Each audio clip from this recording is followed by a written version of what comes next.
7 unbreakable rules you must follow to get rich. Have you ever wondered why 80% of entrepreneurs fail? The answer is simple. They ignore the fundamental rules of business success. Picture this. You've invested countless hours, sweat, and tears into your business, only to watch it crumble before your eyes. Frustrating, right? But don't worry, because today we're going to change that. In this video, I'll reveal the 7 unbreakable rules that separate successful entrepreneurs from those who fail. I won't just show you these rules. I'll teach you how to effectively implement them in your business. Whether you're just starting out or looking to take your company to the next level, these rules are your roadmap to success. Get ready to transform your mindset and your business. Let's get started. Be impeccable with your word. Keep your commitments and avoid negativity. Did you know that 70% of businesses fail due to lack of trust and communication? Incredible, right? The key to building solid relationships in the business world starts with a simple yet powerful rule. Be impeccable with your word. This principle not only means keeping your promises, but also avoiding negativity that can damage your reputation. Why is this rule so crucial? Well, it lays the foundation of trust, a fundamental pillar of business success. When you say you'll do something and follow through, you're building a reputation for reliability. Look at great entrepreneurs like Richard Branson and Oprah Winfrey. Their success is not just based on their skills, but on their integrity and commitment to their word. They understand that strong relationships are built on trust. Now imagine the opposite. An entrepreneur promises a product to a customer but never delivers. This results not only in a lost sale, but can also lead to a poor reputation. Remember the case of a startup that promised fast deliveries but failed to deliver? The outcome was a flood of negative reviews and loss of customers. No one wants to face that situation. So, how can you apply this rule to your own business? First, it's essential to clearly define your commitments. Make a list of what you promise and ensure you can truly deliver. Don't take on more than you can handle. For instance, if you promise to send a report in 2 days, make sure you have the time and resources to do so. Communication also plays a crucial role here. Use clear and direct language to avoid misunderstandings. Imagine you're an airplane pilot, giving precise instructions. Your communication should be just as effective. And when unforeseen issues arise, don't hide. Inform the involved parties and offer solutions. If you can't meet a deadline, consider offering a discount or speeding up the process. We know that sometimes workload overload can be a challenge. You might find yourself promising more than you can actually deliver. This is where learning to prioritize becomes essential. Don't hesitate to say no when necessary. Remember, it's better not to promise than to fail to deliver. To illustrate how applying this rule can lead to success, let's think about Elon Musk. When he founded SpaceX, he promised a rocket launch within a specific time frame. Despite facing multiple setbacks, he kept communication open and kept his word. The result was a solid reputation and trust within the industry. That's how empires are built. Now here's a small challenge for you. Make a list of 3 commitments you've recently made and ask yourself if you can really keep them. Communicate your intentions to those involved and make sure you follow through. Start today. To sum up, being impeccable with your word is essential for business success. Keep your commitments and avoid negativity. Trust is the most valuable capital you can build. And remember, this rule is just the beginning. The next key will take you even further on your path to success. Give to receive. Create value for others to receive value in return. Entrepreneurs, did you know that 95% of startups fail because they don't manage to create real value for their customers? Yes, it's an alarming statistic. In the business world, success isn't just about what you can receive. It's about what you're willing to give. The rule is clear and powerful. Give to receive. If you want to reap the rewards, you must first plant the seeds. This principle of giving to receive is fundamental because it establishes a solid foundation of trust and value. When you focus on creating value for others, you build lasting and meaningful relationships. A great example is Jeff Bezos, the founder of Amazon, who built his empire by putting the customer at the center of everything. His focus on providing real value led Amazon to become one of the most successful companies in the world. But what happens if you ignore this rule? Imagine you have an incredible product, but you don't take the time to understand your customers' needs. You might find that no one is willing to buy it because you haven't shown them how it solves a real problem. Remember the story of a tech startup that launched an innovative product without considering user needs. The result was a lack of interest and a declining business. So, how can you apply this rule to your business? Here are some practical steps. First, know your audience. Research and understand the problems your customers face. It's like being a detective. You need to know exactly what they're looking for to provide the right solution. Then, offer genuine value. Develop products or services that truly solve problems or improve your customers' lives. For example, if you work in the education sector, provide useful and practical resources that help your students achieve their goals. It's crucial to listen and adapt. Gather feedback from your customers and adjust your offerings based on their needs. Think of a chef who tests and adjusts their recipe until the meal is perfect for their diners. Finally, build relationships. Beyond the transaction, focus on building a strong relationship with your customers. A loyal customer is one who feels valued and gets real value from your offer. Of course, offering value can present challenges. Your customers might not respond as expected, or it could be difficult to identify their true needs. Here, patience and perseverance are key. Keep gathering data and adjusting your approach. Experimentation and continuous adjustment will be your best allies. An inspiring example is Dropbox. In its early days, it offered a free version of its software with limited features. This allowed users to experience the value of the product before opting for the paid version, generating a loyal user base and helping Dropbox grow exponentially. I challenge you to identify a need or problem in your market and offer a free or low-cost solution. Observe how your audience reacts and adjust your offer based on feedback. Start today and see the results. In summary, giving to receive isn't just an ethical principle, but a key strategy for business success. Now, let's move on to the next fundamental rule. Win or learn. See setbacks as learning opportunities. Have you ever wondered why some entrepreneurs bounce back after a fall while others stay down? The answer is simple. Win or learn. In the business world, every setback is a disguised opportunity. Imagine this. What if every failure was a stepping stone on the path to your success rather than an insurmountable obstacle? Embracing the win or learn mindset is essential because it turns every failure into a valuable lesson. Successful entrepreneurs see setbacks as steps toward success, not as definitive failures. For example, Elon Musk experienced multiple failures with SpaceX before a launch succeeded. Instead of giving up, he learned from each mistake, ultimately leading SpaceX to revolutionize the aerospace industry. Now, imagine launching a product that doesn't meet expectations. If you don't adopt the win or learn mindset, you might give up and close your business without understanding why it didn't work. A real-life case is a fashion startup that launched a line without properly researching the market. Ignoring customer feedback and not learning from failures resulted in a lost investment and the company's closure. So, how can you apply this rule to your business? Here are some practical steps. First, approach failures with a positive mindset. When facing a setback, ask yourself, what can I learn from this? It's like adjusting the sail on a boat during a storm. Each mistake teaches you something new to navigate better in the future. Next, document your errors and lessons learned. Keep a record of what went wrong and what you can do differently next time. It's like keeping a travel journal. You note the detours and discover new routes. Implement changes based on your learnings. Take the lessons and apply them to your next strategy.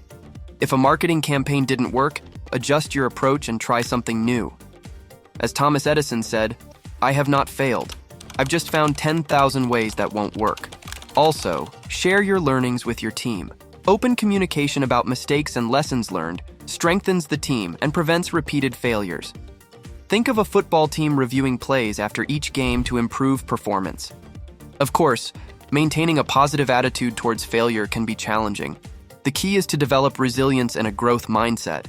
If you feel discouraged, remember that every mistake is an investment in your future success. It also helps to surround yourself with mentors or colleagues who can offer perspective and support. A great example of this is Steve Jobs, who was fired from Apple, the company he co-founded. Instead of giving up, he used that time to learn and create Pixar, which eventually allowed him to return to Apple with a renewed vision and transform the company into what it is today. I challenge you to make a list of your recent failures or setbacks. What did you learn from them? How can you apply those lessons to your current business? Share your reflections in the comments and start viewing each mistake as an opportunity to grow. Win or learn is not just a rule. It's a mindset that drives you to turn every failure into a stepping stone toward success. Embrace this mindset, and you'll be on the right track to transforming setbacks into triumphs. Don't miss the next rule that will help you further strengthen your path to success. Let's continue. Play to win, not to avoid losing. Focus on growth and creation instead of preservation. Have you ever felt like you're playing not to lose rather than playing to win?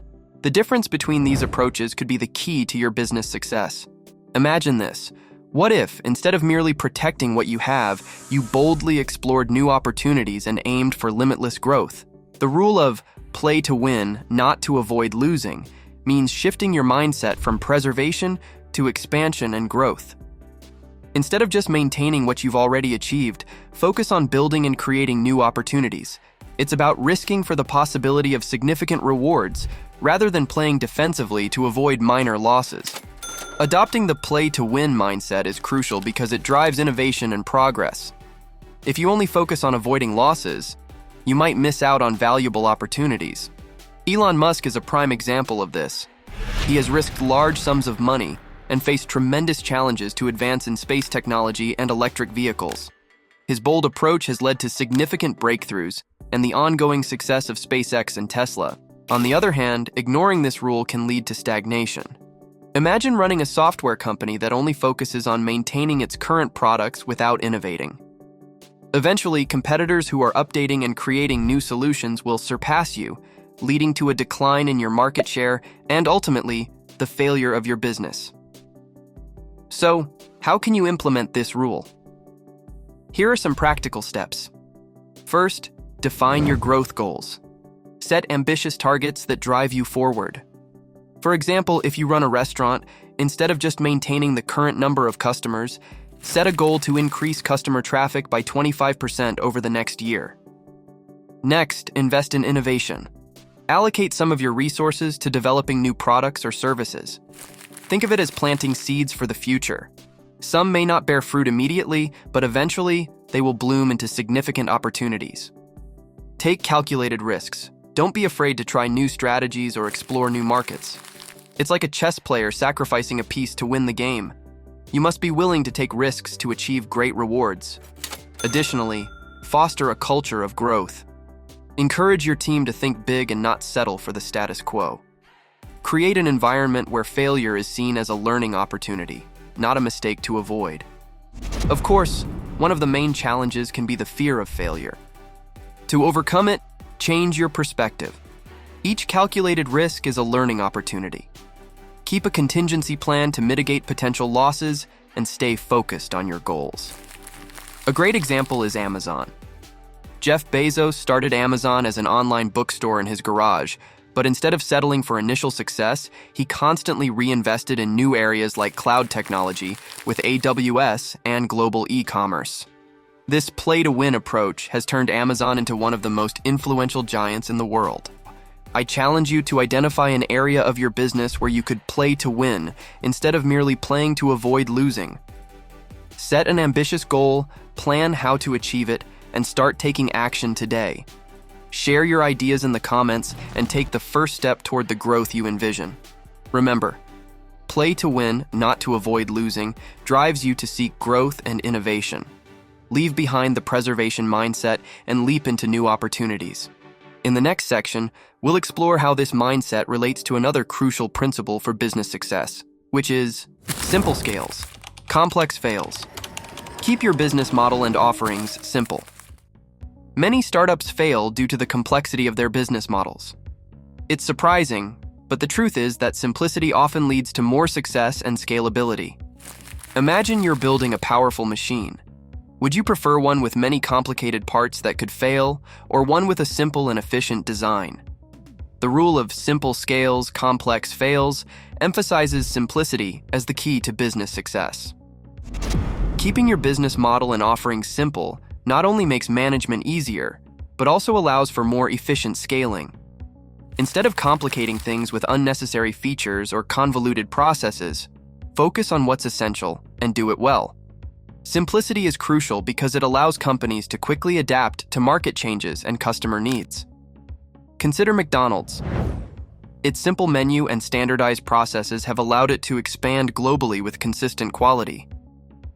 Simplicity enables businesses to be more agile, save costs, and enhance the customer experience. Now, imagine you decide to launch a product with extremely complex features, like a smartphone with advanced functions that most users don't need.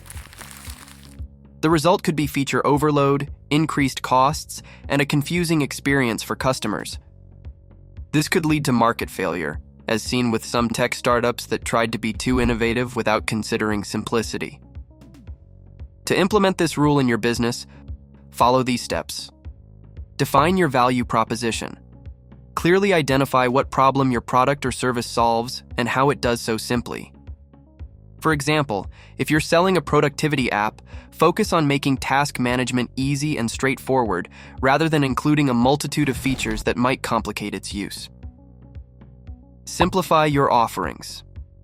Instead of offering an endless range of products, start with a few that genuinely address your customers' needs. Think of IKEA, which offers a carefully curated selection of furniture and accessories, making it easier for customers to make decisions and purchase. Optimize your processes. Review your operations to eliminate unnecessary steps. Use the metaphor of a train. A train with fewer stops travels faster and reaches its destination more efficiently.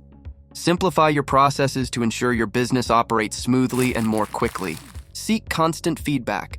Stay in touch with your customers to adjust and simplify your offerings based on their needs. Ask directly what they value most and what they find complicated. A common challenge is the resistance to simplifying because it's perceived as a loss of options. However, remember that simplifying doesn't mean reducing quality, but rather making the essentials more accessible and effective. Clearly communicate the benefits of a simplified offering to your team and customers to overcome any resistance. Consider the case of Dropbox, which started with an extremely simple user interface for file sharing. Instead of complicating their offering with advanced features from the start, they focused on providing a clear and effective solution. This approach allowed them to grow rapidly and become a leader in cloud storage. I challenge you to analyze your own business. Is there any aspect that could be simplified? Choose one process, product, or service, and work on making it simpler and more efficient. Share your ideas and progress in the comments. Remember, simple scales, complex fails. Keeping your business model and offerings simple not only facilitates growth, but also enhances the customer experience. Confirm demand. Charge for your product before launching. Did you know that 80% of new products fail because they don't validate demand before launching? Imagine spending months perfecting a product only to discover that no one is interested in buying it. That would be a major setback for any entrepreneur. So, how can you avoid this fiasco? The answer is simple. Charge for your product before launching it. That's right, confirm demand. This method allows you to test market interest before committing fully to development. Instead of working on something that might not have demand, simply charge your customers in advance. If they're willing to pay, then you have a market for your product. If not, it's a clear signal that you need to adjust your offering. This approach is crucial because it ensures you're building something with real potential. You avoid the risk of launching a product that doesn't solve a real problem or doesn't have customers willing to pay for it. For example, Eric Rice, in his book The Lean Startup, used the concept of MVP, minimum viable product, to validate ideas with a basic version of the product before making a significant investment. This method allowed him to save time and resources, adapting the product to market needs. But what happens if you ignore this rule? Suppose you develop an innovative software, but upon launching you find that only a few people find it useful. This can lead to a spectacular failure, with lost investments and lowered morale. It's a big risk, especially if you haven't validated demand first. To apply this strategy to your own business, start by clearly defining what problem your product solves. Then, launch a pre-sale campaign to sell the product before it's fully developed. You can do this through a landing page or a special offer. By charging in advance, you validate interest and also secure initial funds. With the money and confirmation of demand in hand, you can develop the product according to your customers' needs and expectations. A common challenge is the resistance to charging before having a finished product. To overcome this, clearly communicate the value and benefits of your product and offer guarantees to build trust. An excellent example of how this strategy works is Kickstarter. Many successful projects started with a crowdfunding campaign that validated market interest before investing in mass production. Now, I challenge you to put this strategy into practice. If you have a business idea, create a pre-sale page or a crowdfunding campaign to validate your concept. Observe the results and adjust your strategy based on market response. Confirming demand before launching a product is essential to minimize risks and ensure success. Not only will you avoid losses, but you'll also ensure that you're building something with real potential. Stay tuned for the next rule that will help you take your business to the next level. Manage energy, not time. Did you know that productivity isn't just about how much you work, but how you manage your energy? If you've ever felt drained after a full day of work despite being busy all day long, it's time to discover the secret to more effective work. Manage energy, not time. Align your schedule with your energy levels to be productive. This rule is based on a simple but powerful principle. Instead of just counting hours, you should pay attention to how your energy fluctuates throughout the day. The key is to schedule your important tasks for when you're at your peak energy and leave less crucial tasks for times when your energy is lower. It's a smarter approach than merely managing time. Energy management is crucial because it helps you work more efficiently and effectively. When you align your tasks with your energy levels, you make the most of your most productive moments and avoid burnout. This not only improves your performance, but also reduces stress and increases your overall satisfaction at work. A great example of success is Richard Branson, the founder of Virgin Group. Branson has openly discussed how he prioritizes his most important tasks during his high-energy moments. By doing so, he has maintained high productivity and led Virgin to global success. But what happens if you ignore this rule? Imagine trying to give a crucial presentation when you're exhausted at the end of the day. Not only will you be less effective, but you could also miss a key opportunity. This misalignment between your energy levels and tasks can lead to poor performance and increased feelings of exhaustion. To apply this strategy in your daily life, start by identifying your energy levels. Track how you feel throughout the day for a week. Note when you feel most energetic and when your energy drops. Then, categorize your tasks into 3 groups: high energy, medium energy, and low energy. The most important and creative tasks should go into the high energy category. Next, schedule your tasks according to your energy. If you're more productive in the morning, for example, allocate your most important work for that time. Also, adjust your work environment to suit your energy levels. A comfortable and well-lit space can help you maintain high energy. A common challenge is adjusting your habits and schedules. To overcome this, start with small changes. If you can't immediately restructure your entire day, try moving at least one task to a time when you have more energy. Tim Ferriss, author of The 4-Hour Workweek, exemplifies this rule perfectly. Ferriss optimizes his schedule to match his energy levels, allowing him to be extremely productive in less time. His approach has helped him achieve significant success across multiple ventures. Today, I challenge you to run a small test. For the next week, track how you feel throughout the day and adjust one of your tasks to align with your peak energy. Observe how your productivity and well-being change. Managing your energy, rather than just time, can transform your efficiency. Remember, it's not about how much time you work, but how you manage your energy. Leverage your most productive moments and shift your approach to work smarter. Your future self will thank you. And there you have it, entrepreneurial friends. 7 key rules you must follow to succeed. Applying them can make a difference in your business. If you found this useful, don't forget to subscribe and hit the bell for more practical tips. Do you have any rules to add? Leave them in the comments. Until next time, keep moving forward with those goals.